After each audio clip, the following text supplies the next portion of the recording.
But I want to start a series today for the next 3 Sundays. For the next 3 Sundays, I want to share with us tests that every Christian will go through to receive the promise of God. Can I say that again? Test every Christian will go through to receive the promise of God. Amen. The promise of God is conditional. Somebody say conditional. The promise of God is conditional. God always put an if in His promise towards us. Now, we know that the devil tempts us. As a matter of fact, every Christian will go through the 2 T's of life: temptation and testing.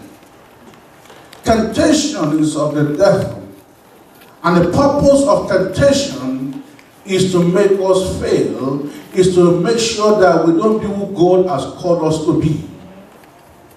Whereas testing is done by God to bring us to the promised land. Testing, God allows us to be tested so that we can be elevated. Am I talking to somebody? So why does testing occur?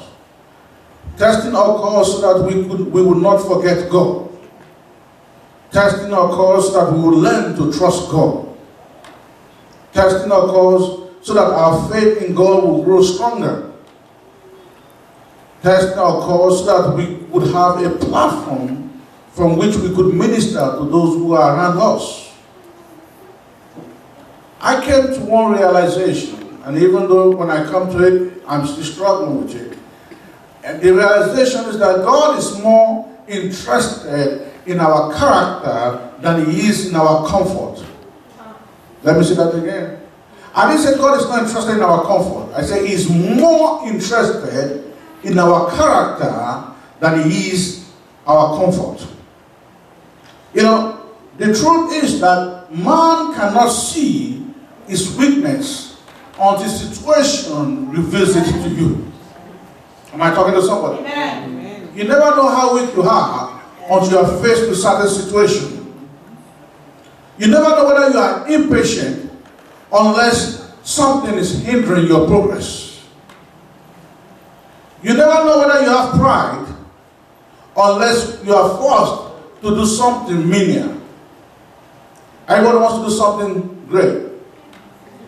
Remember when my kids were playing soccer, everybody wants to be this striker, to be the one that scored goal. Nobody wants to be the one that defends. Because the striker, everybody see them, they score the goals, everybody's happy.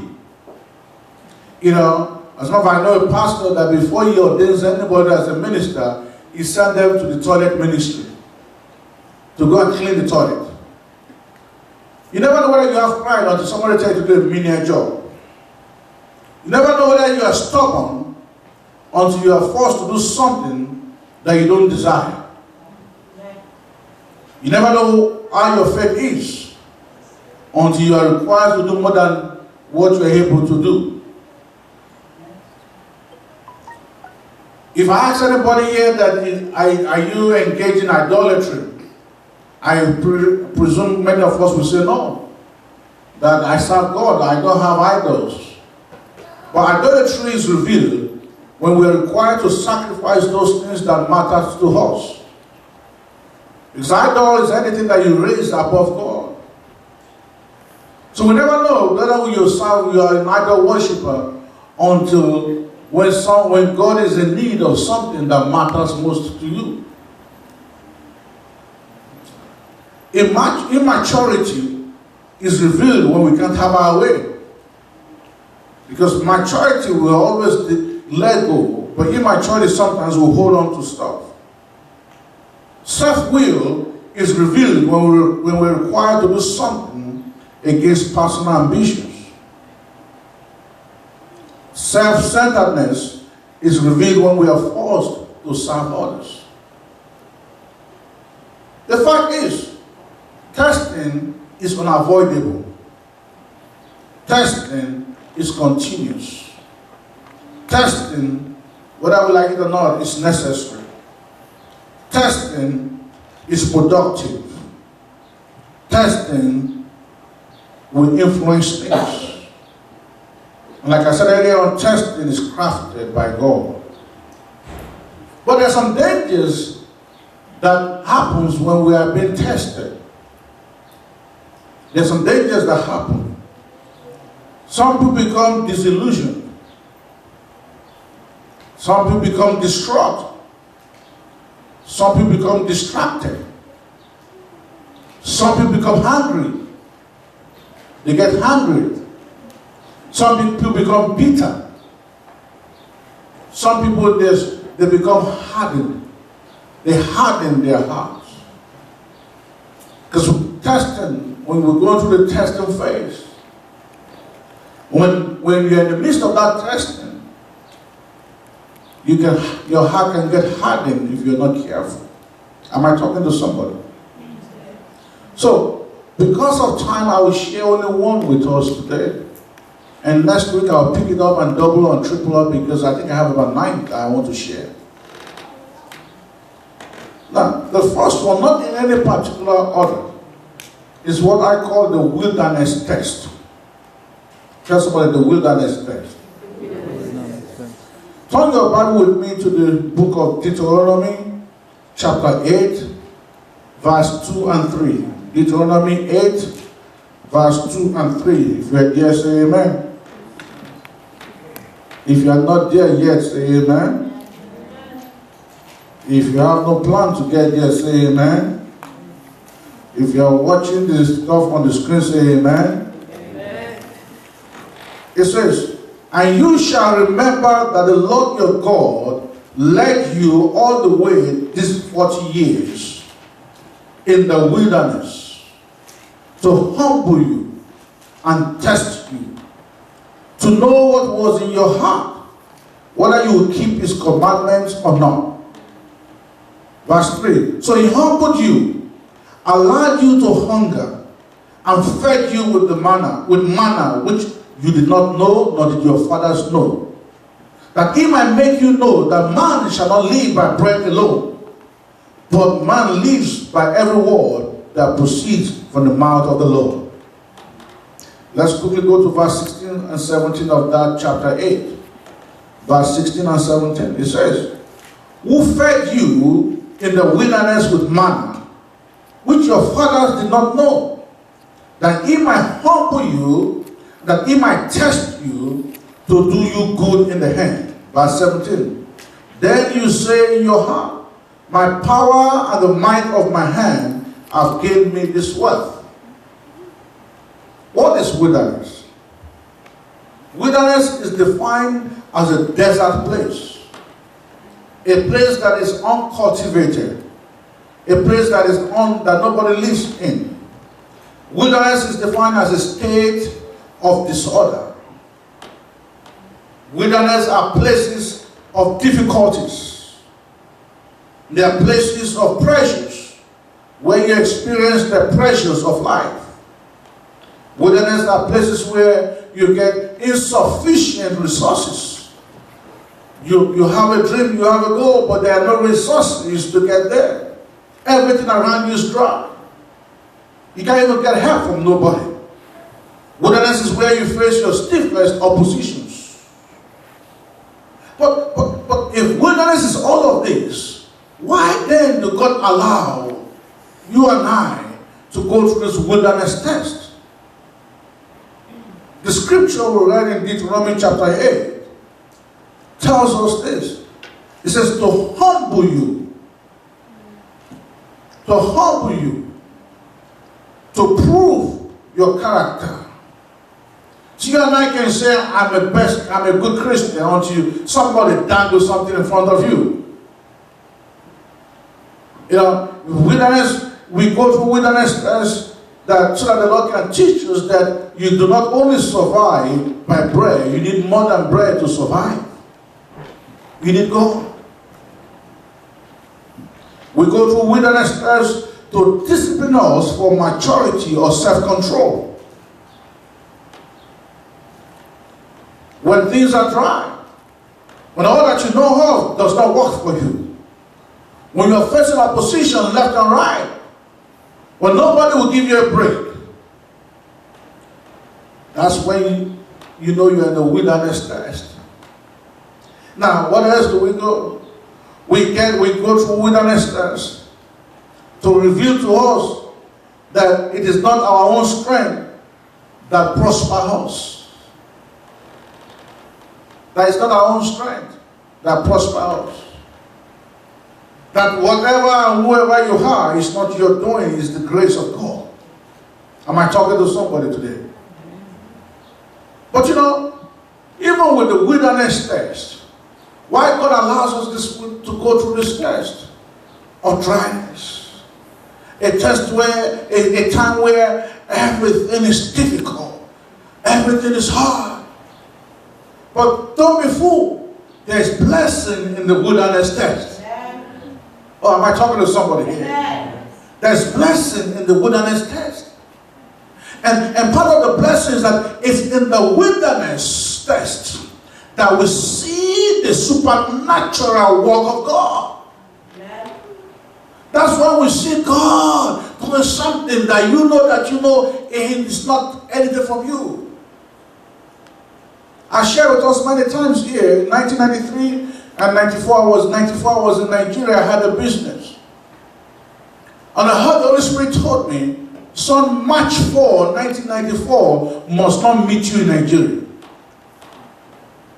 Now, I have a dilemma. I have no money to get back to America. And at that time I had Boye and Dayo with me. The two kids were with me. And communication was bad. I mean, communication was so easy now in those days. You'll be there forever trying to make phone calls. Hello? And then when you finally get over, you are like screaming as if you are a mad person. Because there's so much static in the phone lines. So, all my money I had, I poured into the business. The one I didn't pour into business, I gave it as a loan to some people. And the one that didn't go for loan was stolen. So I had nothing. But the Spirit of God said, March 4, 1994 must not meet me in Nigeria. I didn't question why. He said, you must be out of this country. Now I'm in the wilderness now. Everything that I knew of was not working. Nobody would give me a hand. Everything was dry.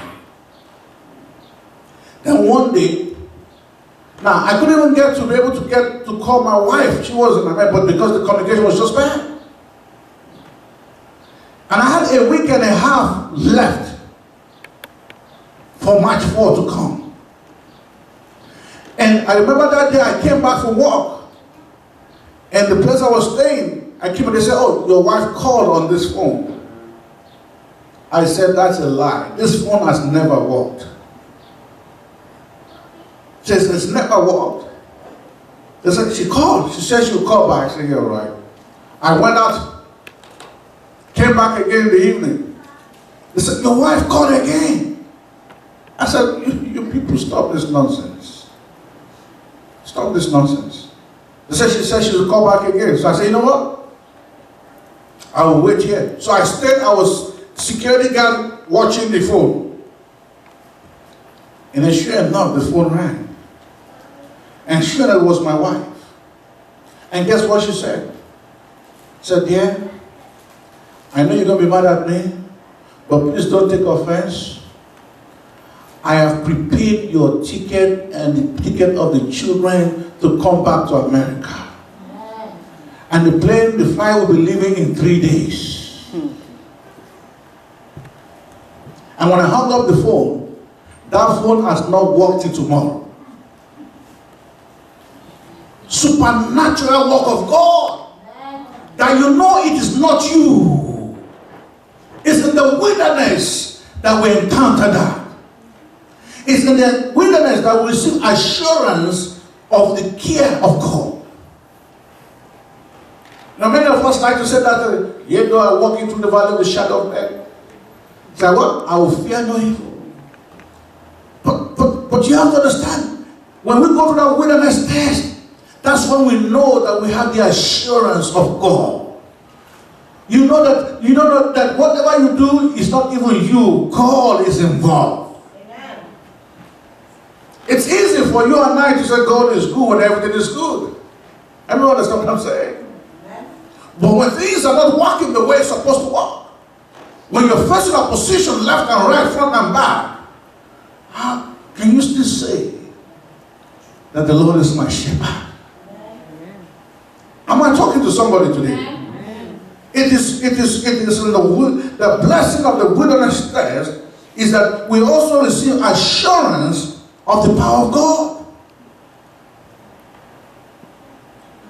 Because that's when God shows up. And that's why when I said to you, I'm a living, walking, breathing testimony, I'm telling you, I'm a living, walking, breathing testimony. Because it's in the midst of wilderness. I will never forget that day. Also in Nigeria, 1994, they tried me so much. Walk into my room. Walk into my room. Walk into my room. I was sick like crazy. If everybody had told me I was sick January 1994, I would say no way. But God's grace is strangely and supernaturally upon my life. And I will never forget that morning. Everybody was making noise in the house. And I'm like, okay, you know what? Let me see what everybody's doing. So I went downstairs. So and then I felt weak to even climb the steps to go back upstairs. So I sat down and I laid on the sofa. And I was talking to God. I said, God, why? Why am I in this situation? Sick, healed, and everything. Lord, I didn't come from America to come and be like this. Nothing was working. Nothing that I knew of was working. And guess what happened? So I dozed off. I slept off. So around 4 p.m., I said to myself, I said, you know what? I don't want people to have pity party on me, you know, like everybody come, because everybody will be coming back from work. And you know how people are like, oh, is still paining you? Oh, sorry. And I want to go, oh, sorry. Like seriously, get your hands off. So I said, let me get up and go back to my room. Talk to somebody right now. And I walked into the room. As I opened the door, what I saw was not anything. This is not in a dream. There was this black bird, a big black bird, perching on my pillow. Windows were closed, door was closed. I opened that thing, and yes, I ran out. I don't care what you say, I'm not healed. I ran out. Because it is not natural. I mean, I open the stuff like this, you know how you're like, okay. Oh, wrong room. As I was running, I heard those say to me, no, son, go back there. Son, go back. I detained it there for you. Go kill it. And I walked in with a big stick. And the better night was like, it is in the wilderness that you experience the power of God. It wasn't my power that killed that bird. The truth be told, I still be sleeping there. I don't know how supernaturally that bird came into the room. Because the windows were closed, the door was closed. I was the only one in the house. Am I talking to somebody today? So you have to understand this. Be very careful. Because when we go through a wilderness test, sometimes we misunderstand it. I can tell you that God still moves. When you go past the wilderness test, you begin to experience the power of God and the might of God and the glory of God. Am I talking to somebody here? You have to understand, you and I will go through this test. It is in the wilderness test, the blessing of the wilderness test is that we receive assurance of God's faithfulness. When it says, I will not leave you nor forsake you. It says, even though your father and your mother may forsake you, say, I, God, will not forsake you. And this God is still doing that till tomorrow. It is not about the test. You know the mistake many of us do? We focus on the test. We complain in the test. And then we don't do anything about it. Imagine this. You know, how many people have taken tests in their life, right? Almost all of us have taken practical tests now. Right? You sit in the exam room. Tell me. Because if you fall into that category, please, I'll clear the front from you to come here and we'll deliver you. Who sits in the test room and go like this? You know, there is the... Everybody know what I'm talking about? We call it Easton, right? Some people are so good, they can make some song with their Easton. Now, who goes into the exam room? Maybe some of you have done it, you know. You go in, when you look at the question, and then you look at it, then you go like this.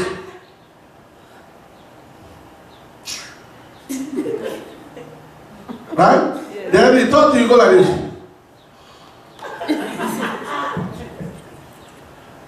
Right? Now, all that is allowed. Unless if you continue to do that, time is doing what? Now, but who goes in the test and go to the examiner or whoever is monitoring the test and says, excuse me, this is not in the syllabus. My teacher did not teach me this. Who does that? But many of us, when we go through the test of life, we begin to complain.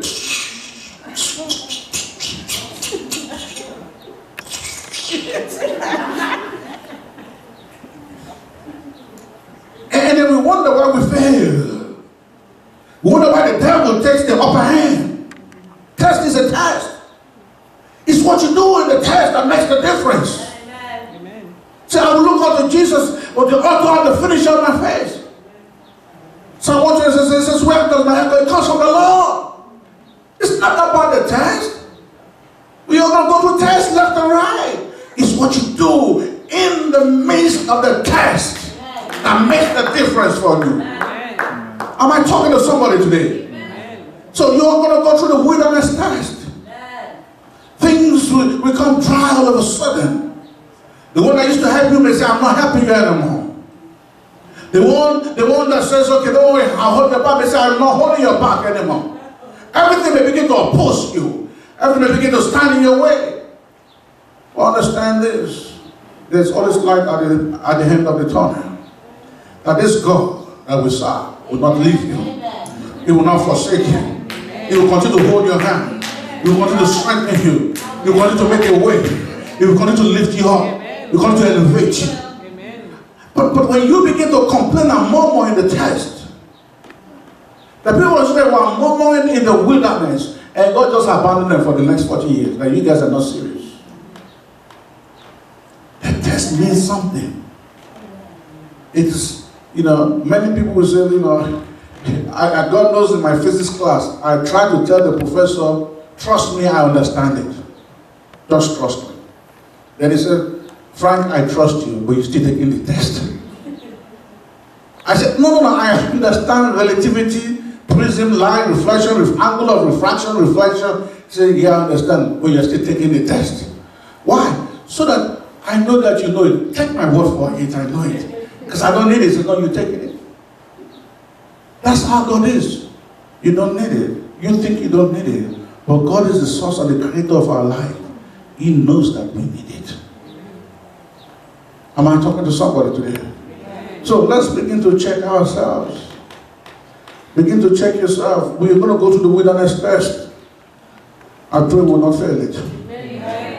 I pray we will not fail it. I pray we will not fail it. Yeah, this morning, as I was about to go to church,